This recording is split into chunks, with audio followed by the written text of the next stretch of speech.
Nakapagpakarga na ba kayo mga kapatid? Epektibo na ngayong araw ang malakihang bawas presyo sa petrolyo. Kung magkano, alamin sa Express Report ni Gerard de la Peña. Noong nakaraang linggo, nagpirmahan ng Amerika at Iran ng kasunduan para makamit ang kapayapaan sa Middle East para matigil ang gyera. Kasunod niyan, bumaba ngayon ang presyo ng mga produktong petrolyo sa bansa. Bababa ng 3 pesos and 90 centavos hanggang 5 pesos and 90 centavos ang kada litro ng gasolina. Sa diesel, magkakaroon ng tapyas na 9 pesos and 4 centavos hanggang 11 pesos and 4 centavos. Magro-rollback din ng 9 pesos and 82 centavos hanggang 11 pesos and 82 centavos ang kada litro ng kerosene. Ayon sa Department of Energy, base ito sa galaw ng presyo sa world market nitong nakaraang linggo. Masaya naman dyan ang mga motorista, lalo na ang mga namamasad ng jeepney driver. Pero sana raw, magtuloy-tuloy ang rollback. Kumikita naman ho kahit papaano, pero bago naman kumita, pagod na ho. Hindi pa ho sapat. Balik sa dati, mga kahit sa 55 siguro pwede na rin. 55 o 50. Kasi medyo medyo kumonti na rin kasi yung pasaheros eh. Siguro sa hirap na rin ng buhay.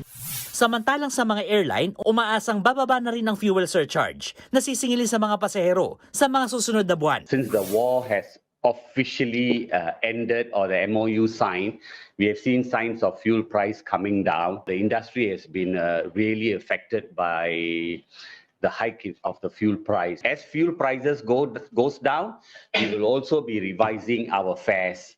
Okay, and I hope it stays that way because demand is good across the region. Sa kabila niyan, may mga ulat na muling isinara ang Strait of Hormuz kung saan dumaraan ang mga dinideliver na petrolyo. Dahil naman dyan, nagbanta si US President Donald Trump na aatakihin nila ulit ang Iran.